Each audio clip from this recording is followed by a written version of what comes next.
savez, Henri, nous vous avons imposé deux sujets là. Nous avons imposé par exemple le marché Clignancourt avec toutes ces petites voitures, ces marchands de 4 saisons, et le marché Saint-Pierre. Comment réagissez-vous lorsqu'on vous impose un sujet? Il faut réfléchir avant, mais jamais quand on photographie. Enfin, dans quoi ça intègre cette série de photographies qu'on va faire? De quoi s'agit-il? Puis ensuite, il faut laisser la réalité venir à vous. On sent les choses, on ne les sent pas, n'est-ce pas? C'est pour ça que quand on a un sujet qui est juste, des situations justes, quand les gens sont en situation, on trouve des photographies. Quand il y a une chose artificielle, n'est-ce pas? Ou bien si on a mal au foie ce jour-là, ou bien... n'est-ce pas? Alors, on a beau faire, on appuiera et rien ne sortira. On changera d'objectif, on essaiera un autre objectif. Non, ça ne va pas. Sinon, la chose vient, c'est la simplicité, c'est le naturel, c'est la vie, c'est... n'est-ce pas? C'est le détail vivant. Jamais de tableau d'histoire, mais le détail juste.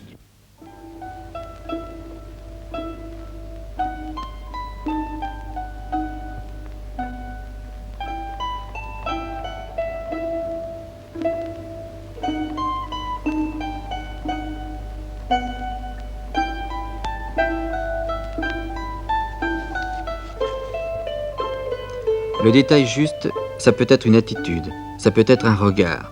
Dans le portrait, c'est une vérité encore plus fugitive, plus intérieure. Pour arriver à saisir cette profondeur de l'être, il faut que le modèle oublie totalement l'appareil. C'est ça qui est très intéressant dans le portrait, c'est que tout de même on déshabille les gens. Il y a une espèce de viol, n'est-ce pas? C'est passionnant et quelquefois très gênant, parce qu'on voit les gens à nu quand on fait un portrait. C'est extraordinaire. On en est même gêné quelquefois.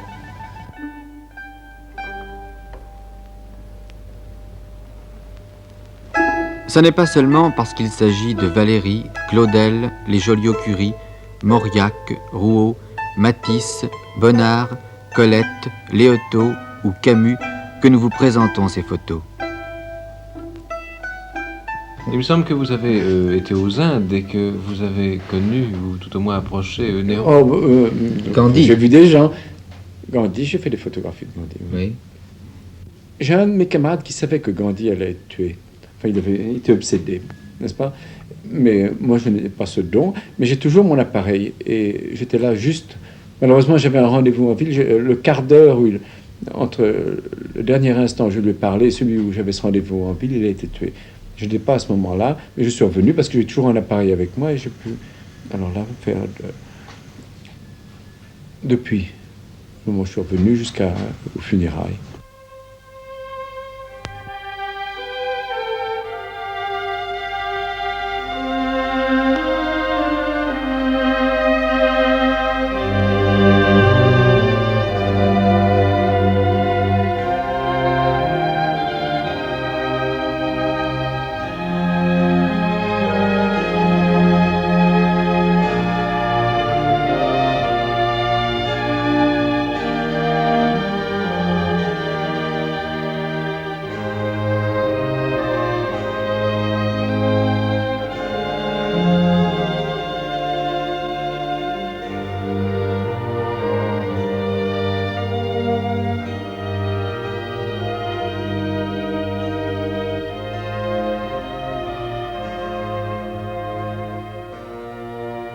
Toute la journée, on avait recueilli les cendres dans des urnes.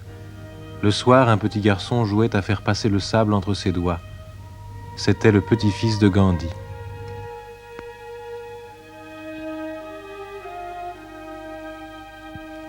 Est-ce que vous êtes protégé dans le cas où vous prenez une photographie et que les personnes ne soient pas d'accord? J'étais aux Indes et on ne peut pas photographier les femmes. Mais mon guide était très très gentil, n'est-ce pas? Et surtout, je ne parlais pas la langue. Et mon guide avait été dire aux gens, ne faites pas attention à mon maître. Mon maître, n'est-ce pas, il était un peu faible d'esprit. Il est toujours à faire des gestes avec cet appareil devant ses yeux, mais il n'en sort rien. Alors, laissez-le tranquille. Mais alors, ce qui est curieux, c'est qu'il avait une très très jolie femme. Et le lendemain, il m'a dit comme ça, à propos de bottes, quelqu'un qui manquerait de respect à ma femme, qui par exemple la photographerait, je suis obligé de le tuer de mes propres mains. Mais quelle est la responsabilité du reporter photographe, oui? Le reporter photographe est un monsieur qui doit avoir un point de vue et il le communique. Et évidemment, la responsabilité est très grande parce que par les magazines, nous touchons des quantités de gens. Alors, le danger, n'est-ce pas, nous donnons sur un sujet que nous avons traité 20, 30 ou 40 ou 50 photos, n'est-ce pas? Mais c'est le magazine qui nous les a achetées, qui les met en page, qui les présente. Il y a un danger, n'est-ce pas, c'est que le magazine fasse des juxtapositions tendancieuses qui peuvent aller à l'encontre du point de vue que nous avons eu. Mais comment arrivez-vous alors à écouler vos photos, à les vendre à ces magazines? Eh bien, je ne serais pas très commerçant et...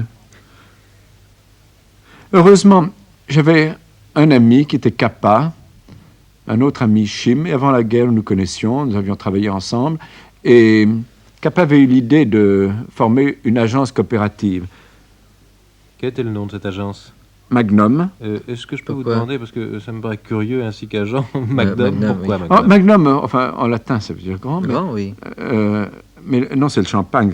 Quand nous nous retrouvons, enfin, c'est une bonne occasion de célébrer. On sort le Magnum. Oui. Et c'est le maximum d'indépendance que nous pouvons obtenir dans une coopérative. C'est-à-dire que nous sommes seuls, responsables de nous-mêmes, et en même temps, nous ne sommes pas isolés. Et le bureau vend nos photographies. Nous avons commencé avec absolument sans argent, enfin juste avec nos outils après la guerre, et partis à l'aventure. Et il y a eu souvent des périodes très difficiles. Enfin, nous n'avons personne qui nous finance.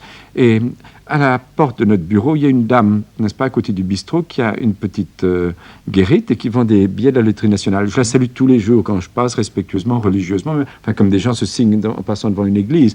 Parce que cette dame, mes camarades jeunes, nouveaux venus, ne le savent pas, mais cette dame donnait les tuyaux sur les chevaux à Kappa. Kappa était très joueur et... ça a permis quelquefois, quand nous avions des difficultés, de payer les salaires des filles du bureau. Parce qu'il était très joueur, mais il gagnait. Et il gagnait grâce à cette dame. Alors, j'ai une vénération pour elle. C'est pour ça que nous existons encore. On demande parfois à Cartier-Bresson, est-ce que vous contrôlez votre outil lorsque vous prenez une photo? À la prise de vue, on ne retouche pas, n'est-ce pas? La chose est prise, elle y est ou il n'y a pas. C'est pour ça que je ne peux jamais recadrer un négatif. Si la photo est bonne, elle y est. On dit les angles de prise de vue, mais les angles, c'est une question de millimètres, c'est rien. La différence entre une bonne chose et une mauvaise chose, c'est infinitésimal. Et c'est tout. C'est un métier qui n'existe pas, il n'y a pas de métier, n'est-ce pas? Et en même temps, c'est très facile. N'importe qui peut acheter un appareil s'il a les moyens, n'est-ce pas? Et ensuite, c'est très difficile. Si vous aviez un conseil à donner à un photographe amateur, vous lui diriez achetez un appareil l'opuscule et puis ressentez un choc, une émotion, et là peut-être exactement, promenez-vous et puis regardez ce qui vous intéresse. C'est ça.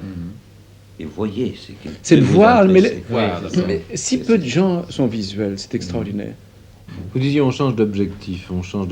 Donc malgré tout à l'heure, vous ne dites pas de technique, mais il y a une technique quand même incontestablement. C'est exactement comme sur une machine à écrire, il y a la clé du Z, il y a la clé du A, de telle lettre, n'est-ce pas? Alors on sait où c'est, n'est-ce pas, sur le clavier. Mais là, je sais exactement, quand je vois une chose, je me dis, ça se découpe comme ça, voilà la rigueur de la composition, voilà la géométrie, ça s'organise comme ça. Et vite, je change, n'est-ce pas? Ah, bah voilà.